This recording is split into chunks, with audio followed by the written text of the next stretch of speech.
எடப்பாடி பழனிசாமி அமைச்சரை விட அமைச்சர்களாக இருந்த 8 பேரும் வந்து தாவேக்காவில் ஐக்கியமாயிருக்காங்க. எப்படி நீங்க ஊழல் எதிர்ப்பீங்க? ஜனாதிபதி ஒப்புதல் கொடுத்தா தமிழ்நாட்டுக்கு வந்து நீட் விளக்கு வசப்பட்டுரும். ஆனால் ஒப்புதல் தர மறுக்கிறார். தமிழ்நாடு முழுக்க மாணவர்களும் இளைஞர்களும் பொதுமக்களும் வீதியில் இறங்கி போராடி தமிழ்நாடு முழுக்க ஒரு அரசியல் நெருக்கடி வந்தால் மட்டும்தான் ஜனாதிபதி வந்து ஒப்புதல் கொடுப்பார். மெரினா கடற்கரை போராட்டத்தின் போது இதே முதலமைச்சர் விஜய் வந்து அன்னைக்கு வந்து கைக்குட்டைய மூஞ்சில கட்டிக்கிட்டு போய் ஆதரவு கொடுத்தார் நள்ளிரவில்.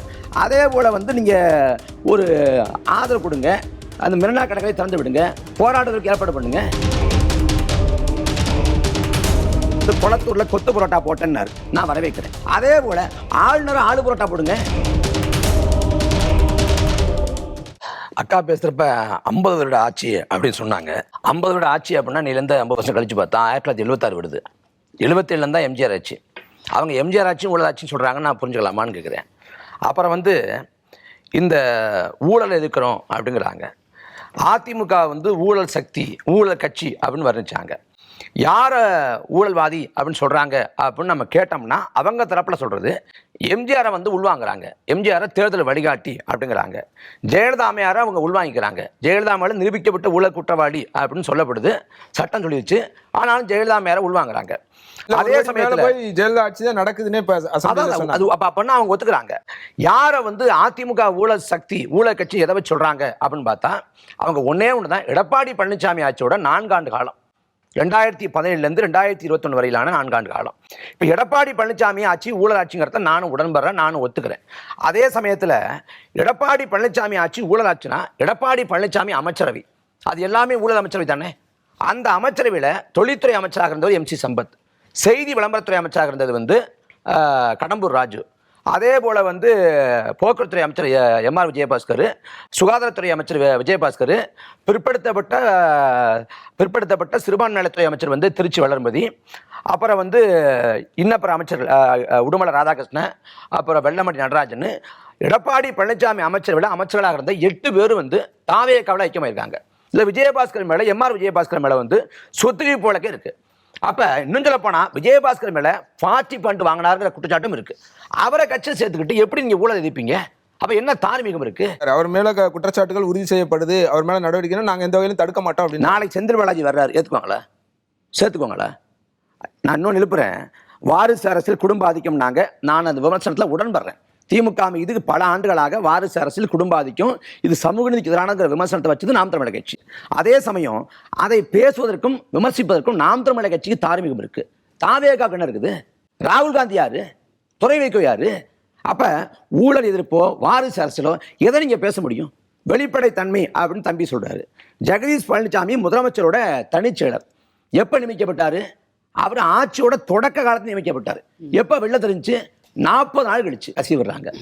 இன்னும் சொல்ல போனா வெளிப்படைத்தன்மையோட லட்சணம் என்னன்னா, காவிரி சிக்கலை தீர்க்கிறதுக்கு கர்நாடகாவுக்கு போய் பேச்சுவார்த்தை நடத்த போறாரு அப்படின்னு ஒரு செய்தி ஊடகங்களை தொடர்ச்சியா செய்தி வருது. அதை ராஜ்மோகன் கேட்ட அவர் சொல்றாரு, முதலமைச்சர் சொன்னாதான் அதிகாரப்பூர்வ தகவல், இல்லைன்னா இல்லைங்கிறாரு. அப்ப முதலமைச்சர் அங்க போக போறாரா இல்லையாங்கிறது குறித்து அதிகாரப்பூர்வமாக தாவேக அரசு எதுவுமே சொல்லல. யார் அதை உறுதிப்படுத்தினா TK சிவகுமார் உறுதிப்படுத்தார். திரும்ப வரமாட்டாருங்கிறதையும் TK சிவகுமார் சொல்றாரு. வேளாண் துறை அமைச்சர் அதிகாரப்பூர்வமா அதிகாரப்பூர்வ தகவல் சொன்னது ராஜ்மோகன் வந்து சிஎம்ஓல இருந்து அதிகாரப்பூர்வம் சொல்லணும்ல. இவங்களை பொறுத்த வரைக்கும் ஒரு பிரச்சனைனா பிரச்சனையோட தீர்வை நோக்கி நகர்றது இல்லை, பிரச்சனையை தீர்த்து மக்களுக்கு நடந்து பயக்கணும்னு நினைக்கிறது இல்லை. மாறாக இந்த பொது சமூகத்தை ஏமாத்தத்துக்கு என்னென்ன இருக்கோ அதை அத்தனையும் பண்றாங்க. அதுக்கு உதாரணம் என்னன்னா இந்த காவிரி சிக்கலை அவங்க கையாண்ட விதம். அப்ப விஜய் பேசுறப்ப, முதலமைச்சர் விஜய் பேசுறப்ப 2 நாட்டுக்கிடையே பிரச்சனை இருக்கக்கூடிய பிரச்சனை கூட பேசி தீர்க்கிறாங்க. இதை பேச்சு தீர்க்க முடியாதான்னு நாங்கள் முயற்சி பண்ணோம், அதுக்காக ஒரு முன்னெடுப்பு எடுத்தோம், அதில் அவமானம் வந்தால் நான் ஏற்றுக்கிறேன் அப்படின்னு பெருந்தன்மையாக பேசுகிறாராம். என்ன கேள்வினா, சாட்சி வீட்டில் போட்டாவது காவிரி வரலாற்றை படிக்கட்டும். காவிரி சிக்கலை பேச்சுவார்த்தை மூலம் தீர்க்க முடியாங்கிற நிலைமை 1971 வந்துருச்சு. இதை பேச்சுவார்த்தை மூலமாக தீர்க்க முடியுமானா தீர்க்க முடியவே முடியாது. TK சிவகுமார் கூப்பிட்டது விஜய் இங்கே போயிருந்தாருன்னா என்ன இருக்கும்னா, அங்கே போய் உளங்கூடியில் ஏற்றிக்கிட்டு ஏரிகள், நீர்நிலைகள், நதிகள் எல்லாத்தையும் காமிச்சிருப்பாரு. பார்த்துக்குங்க, தண்ணி இல்லை பார்த்துக்குங்க, போய் தமிழ்நாட்டை சொல்லுங்கன்னு இருப்பார். ஆனால் தமிழ்நாட்டில் என்ன கருத்துவாக்கம் செய்யப்படும்னா, TK சிவகுமாரும் விஜய் உட்கார்ந்தாங்க, அங்கே ஒரு கோலையில் தண்ணி வச்சாங்க, தண்ணியை வந்து விஜய் குடிக்கல, அந்த தண்ணியை கொடுத்தாதான் இந்த தண்ணியை குடிப்பேன்னு சொல்லிட்டாரு அப்படின்னு மக்களை ஏமாத்த என்ன இருக்கோ அதான் பண்றாங்க. இதுல அனைத்து கட்சி கூட்டத்தை கூட்டுங்கிறோம். காவிரி சிக்கலுக்காக அனைத்து கட்சி கூட்டத்தை கூட்டுங்க அப்படிங்கிறோம். காவிரி சிக்கலுக்கு அனைத்து கட்சி கூட்டத்தை கூட்டாம என்ன பண்றாங்க, இந்த தொகுதி மறுவரையறை இருக்குல்ல, அதுக்கு அனைத்து கட்சி கூட்டம். அதை கூட்டினாலும் பரவாயில்ல, அதை கூட்டல. அவங்க எம்பிக்களுக்கான தனி கூட்டம்ங்கிறாங்க. எம்பிக்கள் வந்து தனிச்சம் எடுக்க முடியாது, அவங்களுக்கு கொறடா உத்தரவு போடணும், கொறடாவுக்கு கட்சி தலைமை சொல்லணும். குறைந்தபட்சம் அதுக்கு ஒரு அனைத்து கட்சி கூட்டத்தை கூட்டுங்க தொகுதி மறுவரைக்கு. அடுத்த வாரம் காவிரி சிக்கலுக்காக கூட்டுங்க, அதை செய்யுங்க. ஏன் கூட்ட மாட்டேங்கிறீங்க?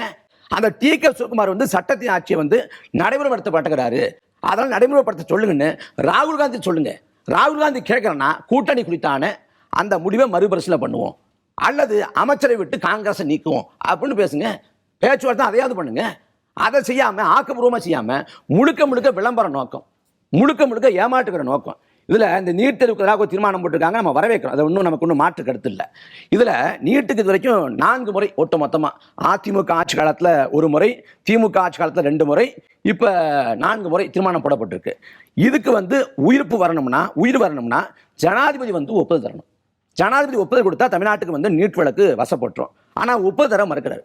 அப்ப என்ன வாய்ப்புனா, தமிழ்நாடு முழுக்க மாணவர்களும் இளைஞர்களும் பொதுமக்களும் வீதியில் இறங்கி போராடி தமிழ்நாடு முழுக்க ஒரு அரசியல் நெருக்கடி வந்தா மட்டும்தான் ஜனாதிபதி வந்து ஒப்புதல் கொடுப்பார். அப்படிதான் ஜல்லிக்கட்டுக்கு வந்து சாத்தியப்பட்டுச்சு. அப்ப அதே போல தமிழ்நாடு முழுக்க போராட்டம் நடத்தணும்னா, மெரினா கடற்கரை போராட்டத்தின் போது இதே முதலமைச்சர் விஜய் வந்து அன்னைக்கு வந்து கைக்குட்டைய மூஞ்சில கட்டிக்கிட்டு போய் ஆதரவு கொடுத்தார் நள்ளிரவில். அதே போல வந்து நீங்க ஒரு ஆதரவு கொடுங்க, அந்த மெரினா கடற்கரை திறந்து விடுங்க, போராட்டத்திற்கு ஏற்பாடு பண்ணுங்க. நீங்க என்ன பண்ணீங்க? நீட்டுக்கு எதிராக போராட வந்து தமிழ்நாட்டில் ஆட்கள் தயாரானப்ப வகுப்புக்குள்ள போய் கைது பண்ணீங்க, முன்னெச்சரிக்கை கைதுன்னு வந்துச்சு. எப்போ போய் ராஜ்மோகன் பார்த்தாரு? இன்னைக்கு இரவு இந்த போராட்டம் முடிக்கப்பட்டோம்னு உளவுத்துறை தகவல் வருது. அப்போ போய் பார்க்குறாரு. டெல்லியில வந்து கரப்பான்பூச்சி ஜனதா கட்சி போராடுறாங்க, போராட்டக்காரங்க மேல மிகப்பெரிய அடக்குமுறை வந்து பாஜக அரசு ஏவிடுது. அந்த சமயத்துல முதலமைச்சர் வாய் திறக்கல. ஆனா தாவேகாவோட ஐடி விங் பக்கத்துல ஒரு பதிவு போடப்படுது. காவல்துறைக்கும் போராட்டக்காரங்களுக்கு இடையே மோதலாம். அப்ப அடக்குமுறை ஒடுக்குமுறை எதுவுமே கிடையாது. பாஜக எதிர்க்கிறாங்க ஏதாவது இடத்துல. மெட்ரோ கோயம்புத்தூருக்கு மதுரைக்கு வந்து மெட்ரோ வந்து நிராகரிக்கப்பட்டிருக்கு. மெட்ரோ குறித்து நாம் தமிழக கட்சிக்கு ஒரு மாற்று பார்வை இருக்கு. ஆனா அவங்க ஏற்கிறாங்க. இப்போ கோயம்புத்தூர் மெட்ரோ மதுரை மெட்ரோலாம் வர முடியாமல் போச்சு. கிண்டி மெட்ரோவில் போய் கோட்டை போட்டுக்கிட்டு அப்படியே போஸ்ட் கொடுத்தாரு. அவர் இந்த கோயம்புத்தூர்ல இந்த மதுரையில் மெட்ரோ கொடுக்காம மத்திய அரசு விட்டுச்சுல, அது குறித்து ஏதாவது பேசினாரா? நீங்க வந்து நான் வந்து குளத்தூர்ல கொத்து புரோட்டா போட்டேன்னாரு, நான் வரவேற்கிறேன். அதே போல ஆளுநர் ஆளு புரோட்டா போடுங்க. ஏன்னா மனோன்மணியம் சுதரநாள் பல்கலைக்கழகத்தில் தமிழ் தாய் வாழ்த்து 3வது தள்ளப்படுது. அது காரணம் யாருன்னா ஆளுநர். அது யார் சொல்றாருன்னா துணைவேந்தர் சந்திரசேகர். அது கொடுத்து தமிழ்நாடு அரசின் கருத்து என்ன?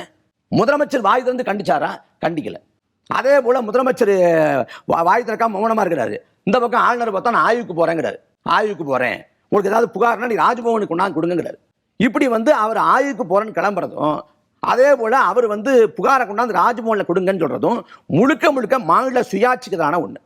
அது குறித்து ஏதாவது பேசினாங்களா? முதலமைச்சர் ஐயா விஜய் அவர்கள் பேசினாங்களா? எதுவும் பேசல.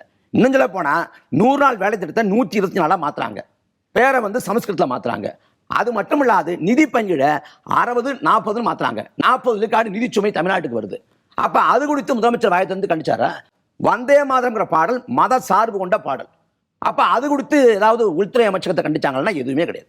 பயிர்க்கடன் தள்ளுபடி பண்ணுங்க அப்படின்னு கோரிக்கை வச்சு விவசாயிகள் போராடுறாங்க. 5 ஏக்கர் குறைவா இருந்தா முழுவதும் தள்ளுபடி, 5 ஏக்கருக்கு மேல இருந்தா சரிபாதி தள்ளுபடி. இது தாவேகா கொடுத்த தேர்தல் வாக்குறுதி. ஆனா இன்னைக்கு அதை அப்படியே உள்டாவா மாத்தி அதை செய்ய மாட்டேங்குது. குறுவை சாகுபடி தண்ணி வரல, குறுவை சாகுபடியால விவசாயிகள் நஷ்டப்பட்டாங்க. ஏக்கருக்கு 25,000 ரூபாய் கொடுத்தா தான் வாழ முடியும், இல்லைன்னா தற்கொலை பண்ணி சாக வேண்டியதாங்கிறாங்க. தமிழ்நாட்டோட நீர்வளத்துறை அமைச்சர் அது குறித்து வாய் திறந்து பேசினாரா? ஜனநாயகன் படம் ரிலீஸ் ஆகுது, திருவிழா போல கொண்டாடுங்கிறார். மேட்டூரில தண்ணி ரிலீஸ் ஆகுது, திருவிழா போல விவசாயிகள் கொண்டாடுங்கன்னு சொன்னா நீர்வளத்துறை அமைச்சர் அவர் ஜனநாயகன் படம் குறித்து பேசுறார். அப்புறம் சிங்கப்பெண் அதிரடிப்படை குறித்து சொல்றாங்க. சிங்கப்பெண் அதிரடிப்படைக்கு வந்து வழக்கு போடவோ விசாரணை செய்யவோ புலனாய்வு செய்யவோ எந்த அதிகாரம் இல்ல. அதே ஒரு விளக்கம் கொடுக்கிறாரு. வர்றேன், அவங்க மறந்துட்டாங்க. அவங்க சொன்னது பெண்கள் பாதுகாப்புக்கு ராணி வேலுநாச்சியார் படைன்னு ஒன்று சொன்னாங்க. அதை இன்னைக்கு வசதியா மறந்துட்டாங்க. ஞாபகம் இல்லையான்னு தெரியல. ராணி வேலுநாச்சியார் படம் என்னாச்சுன்னு தெரியல. அப்ப முழுக்க சிங்கப்பெண்கிற பேர் கவர்ச்சிகரமா இருக்கு. நீங்க இன்னும் சொல்ல போனா மது விலக்குத்துறை அமைச்சரா, மது விற்பனைத்துறை அமைச்சரா எப்படி இருக்குது? இன்னைக்கு மது இருக்குதா இல்லையான்னு இணையத்துல போய் பதிவு பண்ணலாம்னா இது மதுவை ஊக்குவிக்குமா, மதுவோட அந்த பயன்பாடை வந்து தடுக்குமா? அப்ப முழுக்க வந்து இந்த ஆட்சிங்கிறத விட விளம்பர காட்சி. அப்புறம் ஐயா சொல்றாங்க தமிழக சட்டமன்றத்தில் திமுகவை கிழிச்சு தொங்க விடட்டும், எங்களுக்கு எந்த பிரச்சனையும் இல்லை. திமுக மேல விமர்சனம் வைக்கட்டும், குற்றச்சாட்டு வைக்கட்டும், கிளி தொங்க விடட்டும், அம்பலப்படுத்தப்பட்டோம், ஒரு பிரச்சனையும் இல்லை. ஆனா தமிழக சட்டமன்றத்தில் சைகை பண்றாரு. எப்படி அந்த சைகையை கொண்ட திரைப்படத்தில் வைக்கிறாரு? இதெல்லாம் மலிவான அரசு இல்லையா? சட்டமன்றத்தில் பண்ற ஒரு காட்சி எப்படிங்க திரைப்படத்தில் வைப்பீங்க? 6 மாத காலம் பொறுத்துக்கொள்ளுங்கிறது மக்களுக்கு பொருந்தாது, கட்சிகளுக்கு தான் பொருந்தும். அது கூட அப்ப இந்த ஆட்சிங்கிறது ஒரு தீமையின் தொடக்கம். இன்னும் சொல்ல போனா தமிழ்நாட்டோட வரலாற்றுல மன்னராட்சியில மோசமான ஆட்சினா கலப்புற ஆட்சி கிளம்பாங்க. கலப்புற ஆட்சி காலத்தை விட மோசமான காட்டாட்சியா வரக்கூடிய 5 ஆண்டு காலம் இருக்க போகுது.